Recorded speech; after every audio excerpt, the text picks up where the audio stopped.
Welcome back, everyone. And for those of you who are only joining us today for the first time, welcome to the Africa Games Week 2020 Digital. Today is going to be full of awesome content exploring African content and inspirations. There's going to be some history. We're going to be delving into serious games, which is super exciting for the African market. There's going to be some stats about the South African game industry market, and then something really soothing and special to finish the day off. We're going to start today with a new legend, Allan Cudicio, who has recently released the awesome new game, the Wagadu Chronicles, and he's going to be talking about the quest for funding. Cool. So the Wagadu Chronicles and the quest for funding. Hello, everyone. I'm Allan Cudicio. I'm Ghanaian Italian. I've lived in both countries. And my background actually was originally in business software development. So I worked for Oracle. Then through a startup, I got into game development and then worked at King as a game designer. And so basically the last 6 years of my career, I've been in product development, game design. I've worked on the Candy Crush franchise at King. So apologies if any of you has been distracted or been late because of Candy Crush. And then I worked at Huga till last year, which focuses on narrative mobile games. And this year I started Twin Drums, which is my own development company. And we're working on the Wagadu Chronicles, the Afro Fantasy MMO. So if you haven't heard about the game, just briefly, the Wagadu Chronicles is an MMORPG. So it's an online game. It's still in development. One of the things that made it famous, or relatively so, is the fact that it's based on African pre-colonial mythologies and aesthetics, as you can see from the image. This is similar to Africa in some way, but it's a magical world, with spirits and magic. It's a place where, as an MMORPG, you can play with other people, of course. That is a bit more focused on peaceful activities, such as herding or farming or crafting, making things. So it's a bit more on the nurturing, constructive side of online gaming. And of course, even many of the activities are inspired by many things that happen in African villages or in traditional African cultures. And yes, there is combat as well, but it's definitely a minor aspect of the game. But it's a nice way to encounter evil ancestors and spirits, so to explore other parts of the whole African inspiration behind the Wagadu Chronicles. So one of the reasons why I got invited here is that it has been going well. Luckily, we're very lucky. We just finished running a Kickstarter last month that, as you can see, raised almost $200,000. And additionally, we got picked up by Riot Games, the developer behind League of Legends, who is supporting us financially and logistically to continue the development of the game, which is going to be releasing, by the way, in a couple of years. So in about 1 year, we'll have our first alpha. So you'll all be able to see something. And then in about 2 years, we have a bit more than 2 years, the official final release of the game.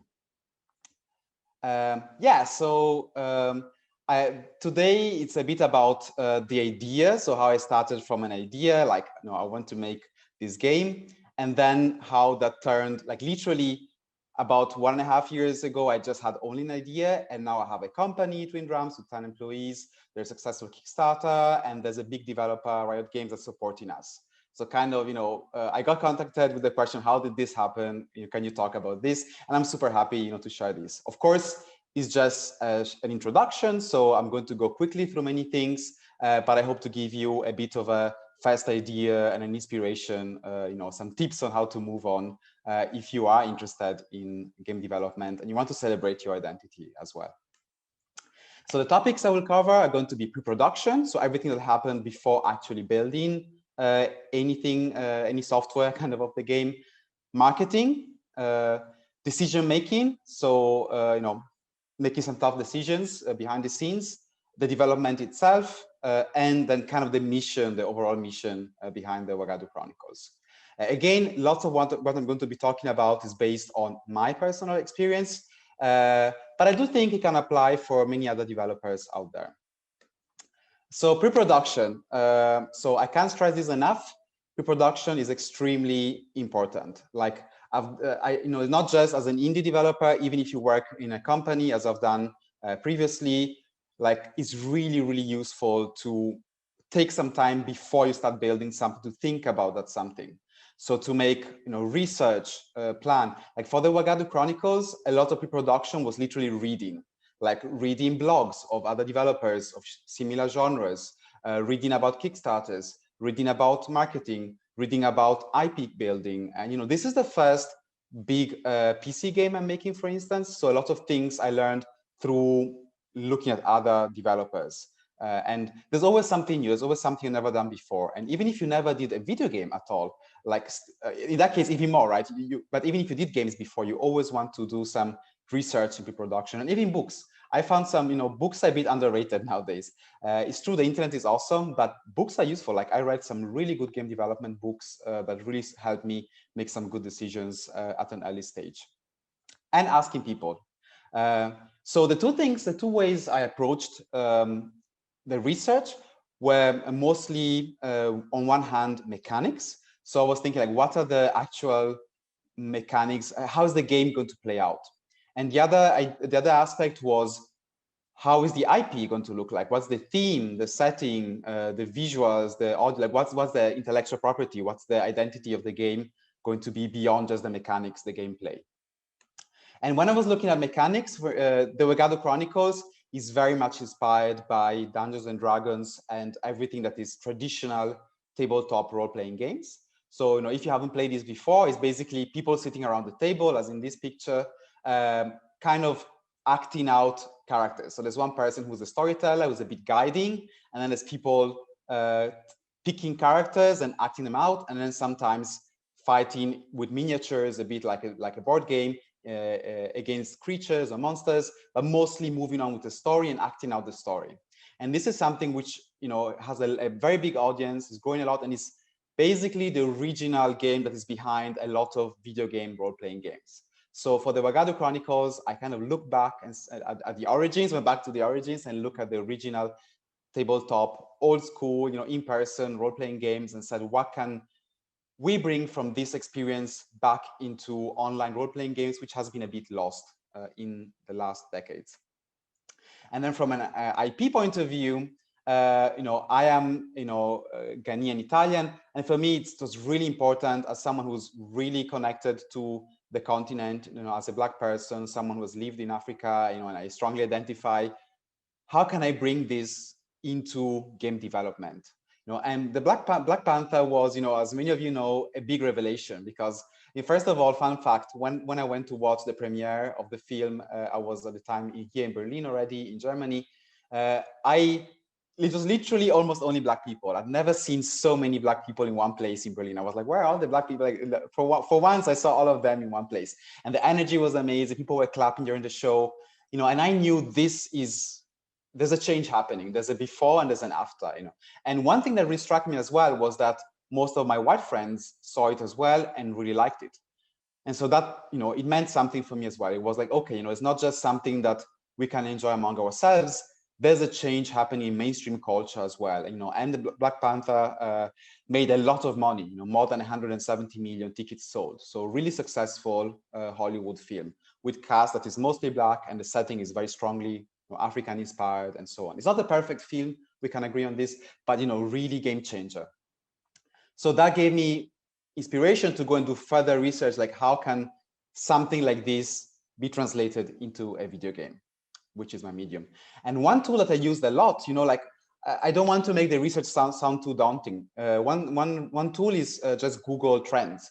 So you can literally go and find it online. It's very accessible, and you can look for words and how much they have been Googled in the last years. This is, for instance, just Dungeons and Dragons. I was looking, or I even looked for like Afrofuturism, fantasy, African, and so on, and see like, is there more interest? Is there a growing interest? And that's really useful, because before you even start writing any software or creating any visuals for the game, you start having an idea if there's an interest, there's a trend.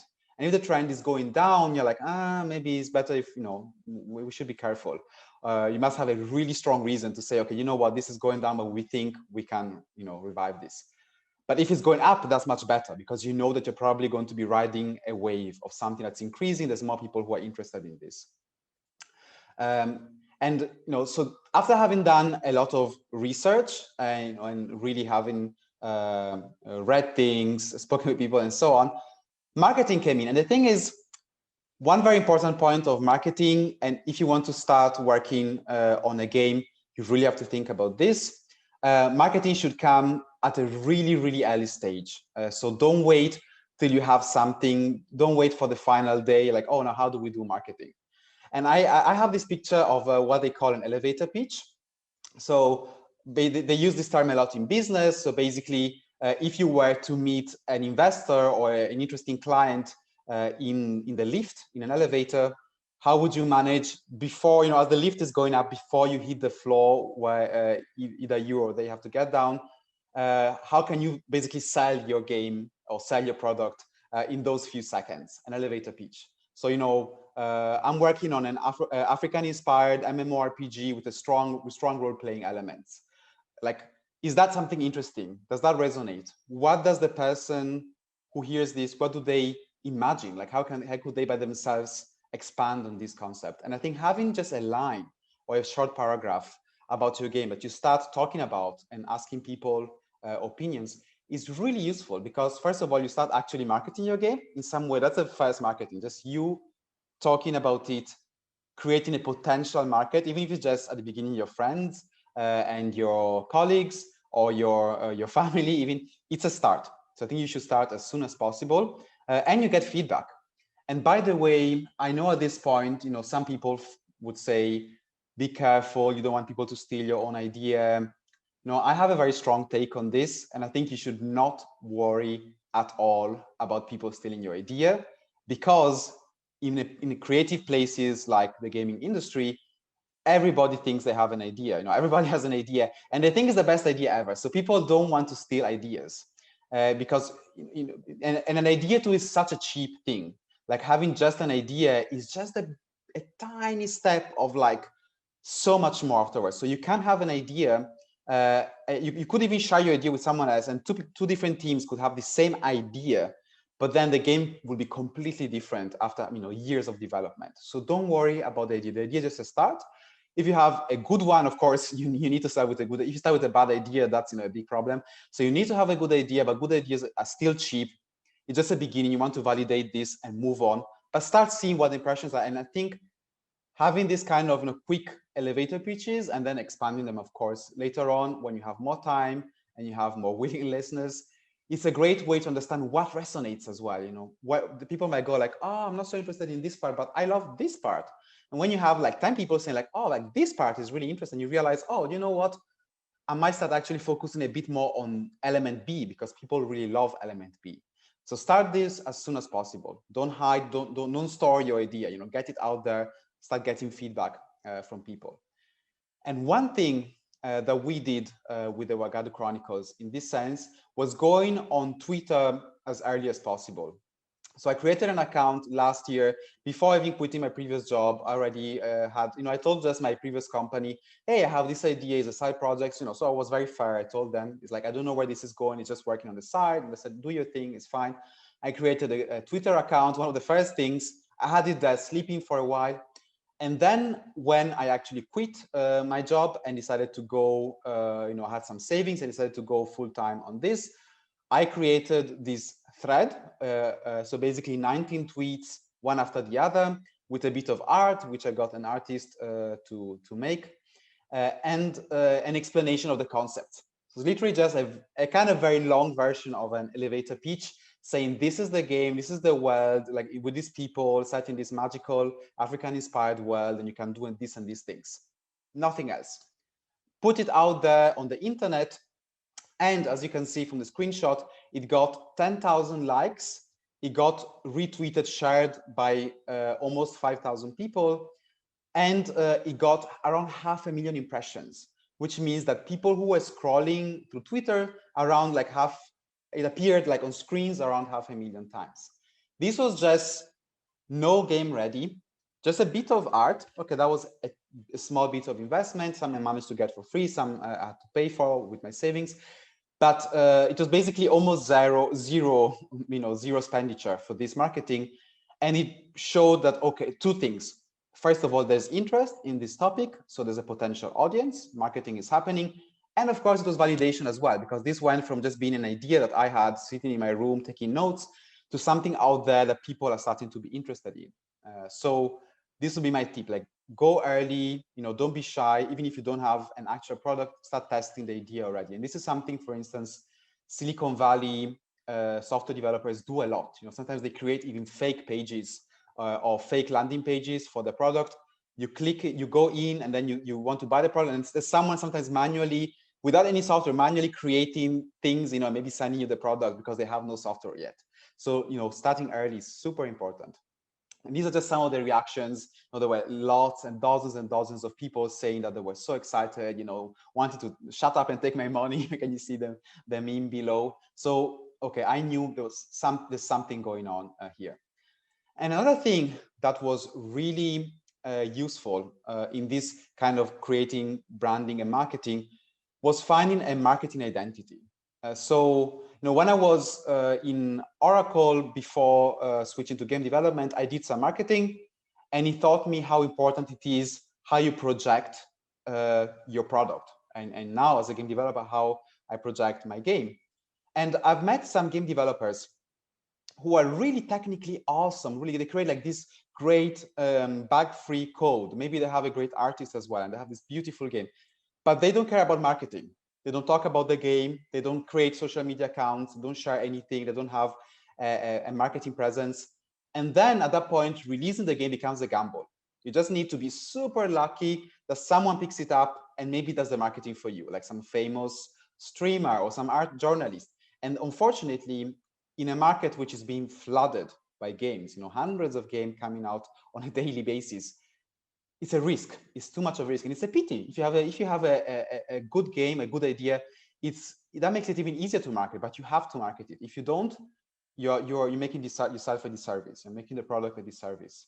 So, and one thing apart from the game itself that I really recommend is finding an identity. So, in my case, it was the Wagadu Chronicles, African mythologies, African cultures, and so I turned the Wagadu Chronicles Twitter account into an informational account as well. So you can see on the left, that was a whole Twitter thread around Black people in Europe, and kind of like pre-slavery, like what was happening, and in informative, people didn't know a lot of stuff, like there was a Black saint, a Black Italian lord, and so on. The one on the right is about sexualities in Africa before the arrival of Western powers. So how did it look like? How complex it was?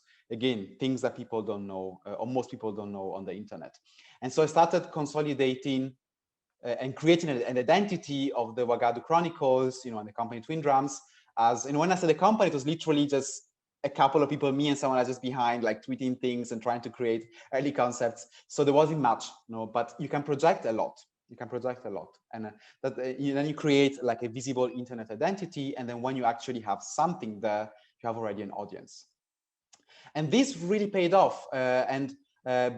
Way before there was anything to show, any gameplay and so on, someone from a journalist from The Verge got in touch and said like, hey, this sounds really interesting. I'd like to make an article. And this was like months before there was any gameplay footage, any Kickstarter and so on.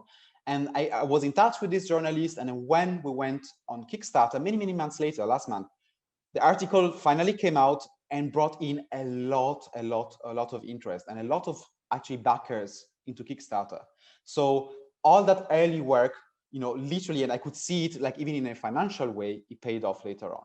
So that's, this is just an example to show. And there were many other people, publishers that got in touch and so on. So it's really important to create your identity online, even when you don't have an actual playable game yet.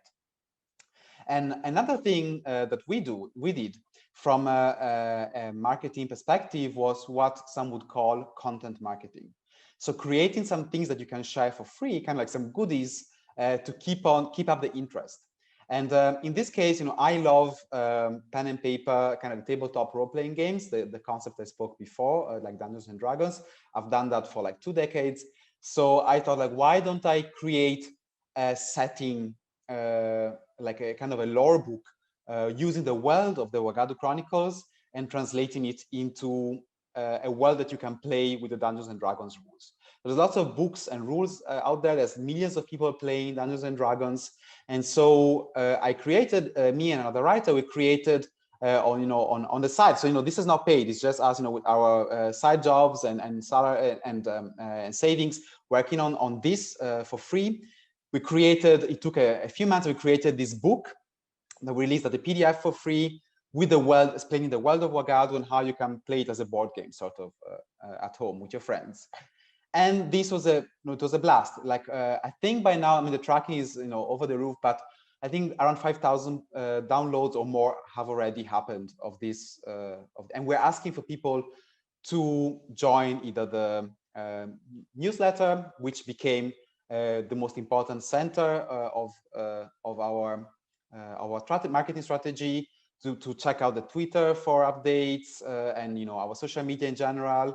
And later on, of course, the Kickstarter, when the Kickstarter came in. So even this, like, if you can start creating some cheap things, even just like writing is relatively cheap, writing, and you can really do cool stuff. So if you have an interesting concept, you can write about it. You can make blogs, dev logs. In this case, like even basically a mini board game that you can share for free and then create some interest. And again, this really paid off for the Kickstarter later on. Yeah, and one example of how this paid off, this is actually fresh news from just very recent, from November. Like I think one of the biggest, so basically one of the members of the biggest online Dungeons and Dragons streaming, so online role-playing streaming, decided to play the Wagadu Chronicles, basically pen and paper tabletop version. Thanks to this being online, thanks to this having been picked up by some other players, streamers. So this is, again, before the game is playable out there. So there's people who, thanks to this book, this tabletop rule book, are already getting excited about this, evangelizing, talking about, and some people now are increasingly bigger people out there. So this is the momentum you want to create, right? So of course there was luck involved, and I'm very grateful about this, but it was not just luck. There was a lot of hard work of like getting stuff out, like early concept art, early talking about the lore and talking about the research behind it and so on. So this is, I can't really, again, stress enough how important it is to talk about your idea early enough. And I mentioned it briefly already, and I'm not the only one who says this, and I strongly believe they are right, so everyone who says this. Mailchimp in our case, but like creating a newsletter, a kind of a list of a collection of emails is very, very important. And to be honest, we haven't sent out a lot of emails. It's mostly collected them, but being able to have this list and then sending out emails when you really need to, like for the Kickstarter or so on, has been crucial, because newsletters have the best conversion rate compared to social media, to other things. Because someone who goes into your newsletter, opens a link, reads through, puts in their email, clicks OK, maybe might have to even agree on some privacy data agreement. And then, they might get some updates in their inbox that could be seen as spam. So there's a big commitment there. So it really helps you to understand, again, further, because people might even just click and say, okay, that's nice, on the internet, and put a like. But if they register and if they subscribe to your newsletter, you see there's real interest. They made an additional step, which is much closer to buying a product, because they click in, put your name, like there's more effort. And of course, and as an additional big benefit, you can use this to send out, when you release the game, which is not our case yet, but for Kickstarter, that was already the case. And yes, so this said, I want to move to another of the elements that I mentioned that I want to cover today, which is decision making. And I think I really wanted to make its own section, because when you decide to work on a game, you have to make a lot of decisions, and you be bombarded with inputs, and it's hard. Making games, it's on one hand, it can be very hard. On the other hand, if you learn how to focus, is doable, like really. And to some extent, video game development is more doable today than it has ever been. The tools that we have on the internet, and many of them are free, you can allow you to create basically almost a game in almost any genre from anywhere with just a computer. So as long as you have a computer, even by yourself, you can create a video game. But you need to make the right decisions. If you don't make the right decisions, you'll get stuck. You will not get there. And one important element of decision making, which I think is very, very underrated, is being able to know what you don't want to do, to say no to things. I think that's a very underrated skill. So, we talk about, because we're creative people, we love adding stuff, coming up with more ideas, and more designs, more characters, more this, more that. But then, we need to be able to say no to things, specifically no to mechanics. So for the Wagadu Chronicles, there was a lot of let's not do this from my end. So for instance, I almost got rid of combat. Can you imagine an MMORPG without combat? Yes, I tried. I really tried to think, how would that look like? I researched a bit, looked at other online games that don't have combat and so on. And yes, there are. Look at Animal Crossing, very, very, I mean, you could argue that the bees and the spiders are a tiny form of combat, but mostly it's a combat-free game, and it's very successful, right? So you can have that. But then I realized, because of the audience we're looking at, lots of people coming from online games like other MMORPGs or games like Dungeons and Dragons. Okay, maybe there needs to be a bit of combat, but then the combat of the Wagadu Chronicles is going to be very small. And of all the skill systems of the game and the encounters and the quests and so on, most is not going to be combat based. So being able to chop away that part and then, okay, get in a bit later, allowed to be more focused and not to waste a lot of time trying to compete, I don't know, with something like World of Warcraft on combat, because we're never going to be able to compete with Blizzard on combat on an online game, right? That's not something we can provide. Or if we were, we would have to focus then on a very, very narrow and specific type of combat that maybe big players haven't covered out there. So really important, learn what mechanics you don't want to do, and even when you pick a mechanics, like what can you chop off? How can you focus and make your game really interesting? And there are lots of niches out there that haven't been explored yet. So there's really opportunities. Being able to say no to people, it's a harder one, but it's important as well. Especially when you start getting a bit of traction, maybe you manage to get a bit of a social media following, maybe someone is interested, something is happening. People might say, oh, I want to help you. Let me help you. Be careful. It's like, help is a cost as well. Having someone help you, even for free, is a cost, because you have to speak with them, check their work, get them on speed, tell them what you're thinking, what to update them on your current work. And you will have to say no to people. So if you end up saying yes to everybody who wants to help you, you're probably going to fail your project. Your game is not going to come out there. It could be that maybe the best solution for the game you have in mind is maybe even to do it by yourself. There's really successful single developers, one-person teams, one-man bands that develop really successful games. So that's something to keep in mind. And I found myself saying no to people sometimes half-heartedly, because I really like where they're coming from, but I realize this is not a match. It's going to be more of a burden for the project. And super controversially, you might even have to say no to money. So I managed to get into the last step of a local fund here in Europe with the project. And at the last minute, I decided, that was quite a large amount, and I decided, I'm not going to go for this. I'm giving up this. And that was one of the hardest decisions I found myself doing professionally ever, say no to a big amount. And by the way, I'm not wealthy. I'm really broke. My savings or everything I had for, and most of the rest of the team were till before the Kickstarter working either other jobs, sometimes full times on other jobs, to be able to support working on the Wagadu Chronicles. But I told the team, hey, we're not doing this. I'm not doing this fund because it was not a good match for the game. The conditions of this fund would have forced the game to change in some way, would have locked us into some things that I think would have made the Wagadu Chronicles something else.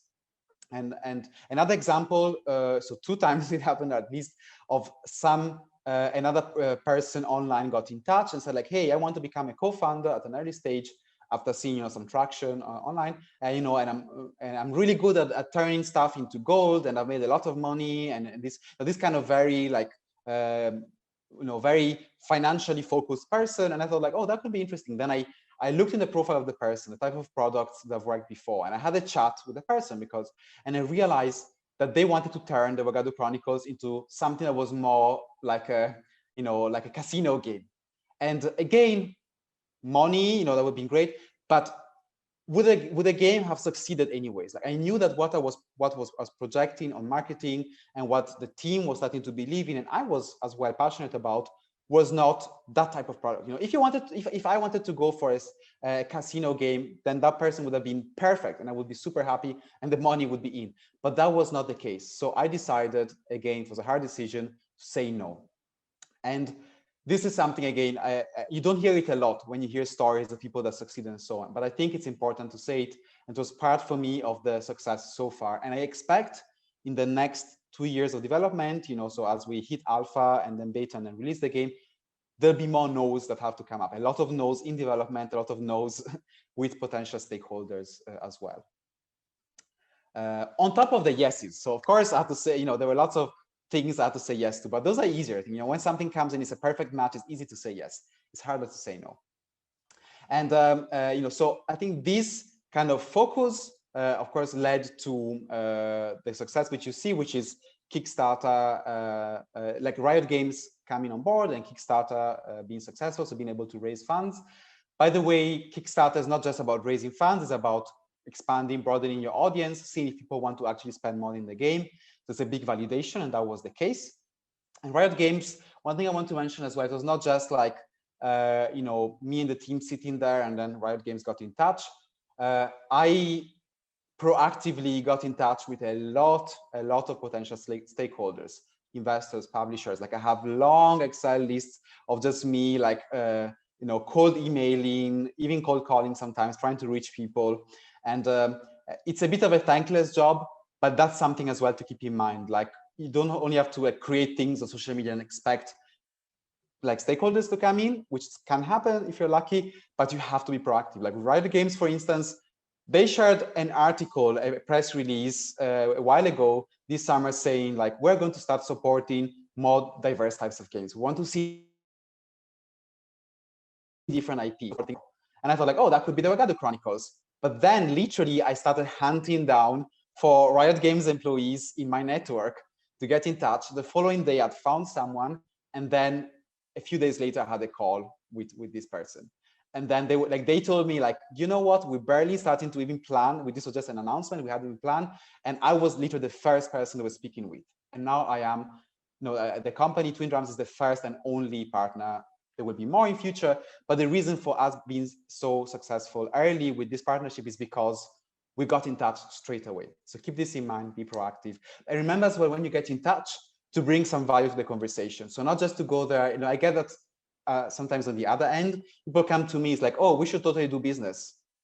What does that even mean? Like what are you bringing there? So if someone comes and says like, oh, I have this and these things, and I'm really curious to hear your thoughts. I think this could be interesting. Maybe we can collaborate.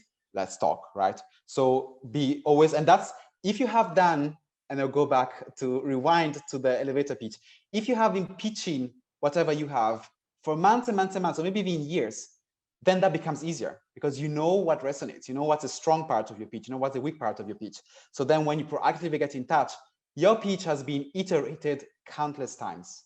So when I got in touch with Riot Games, I had been pitching the game and for countless times. So that's something to keep in mind as well. And yeah, I'll talk briefly about the development itself. I'm not going to go too much in detail into technical details. So it's more like a bit of a philosophical thing on a high level. Sure, this is the best icon I could find for shortcuts. But imagine like, rather than going straight, you're going from point A to point C. Shortcuts are so important. If you're an indie developer, if you don't have a budget of X millions and some super big backer, and maybe even in that case, you want to use shortcuts. Like you want to make sure that you don't waste your energy and resources reinventing the wheel, doing things that are already there. So that means that as I mentioned previously, we have nowadays very accessible technologies that allow you basically with a laptop and or a computer for free to access most tools that you need to, I would say all tools that you need to create a game.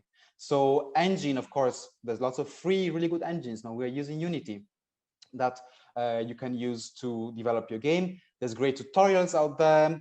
And another thing as well, like don't think that you have to use some of these more advanced tools like Unity or Unreal. Like some really great games have been made with like really easy tools. There's some tools that are like very user friendly. You don't need to know even programming languages and you can use them. And if you're great, if you maybe you're better at art, you're not good at programming, you can focus on making nice art and take a tool that is like not programming based. And you can learn how to use these online. So really, even art, maybe you're good at programming because you like that or that's your background, but you're really bad at art, you can buy a lot of assets out there. Maybe just modify them a bit, or even just use those assets, or maybe make a game that requires very little graphics. Maybe it's a text game. So think very early about the shortcuts. Don't try and make things the expensive way because you think that's what everybody does. That's not true. Like even things that sometimes look expensive might actually be a shortcut, be cheap behind the scenes. So yeah, this was just a slide I had for tools, which I've mentioned. So when you do the pre-production, the research, look for the easiest, cheapest tool for you. And cheap, I mean time-wise, because financially many of them are actually for free. But how can you, save time? Like, is learning like a super complicated programming language the best way to get into gaming? Or can you find some tool which you can use quite easily straight away out of the box to create your game, even if you have another background? Spoiler, the second is the best option. And the reason to why you want to do this, because you want to focus on what you can do well, and you want to make sure that in the end you create some quality in your way. I think quality is a word that can be scary sometimes because you think like, oh, a quality game needs to have like AAA graphics and to be an open world, massive thing. And that's not the case. You are competing with those games. So if you open Steam or the App Store, and so there's really good games like made by big budgets and awesomely experienced teams around the world. So yes, you're competing with them. So what you have to do is like narrow, again, as I said, know what not to do. So, you're probably not going to make Skyrim. If you say, I want to make a role-playing game, a single-player role-playing game, how can you make it doable for you? And as I said, I made an example of a text game. Maybe, you can make it a really interesting text game. It's all about story decision that you click, and that could be a really cool thing. And you have maybe you're really good at writing, and then that becomes like, a nice narrative writing game that you manage to build completely without graphics. Or maybe you make it like a visual novel because you're good at doing 2D art, but maybe less at world building. So you can find something and make sure that you focus on quality on what you're doing, and don't make sure that your game cannot be compared one-to-one with like another big competitor out there.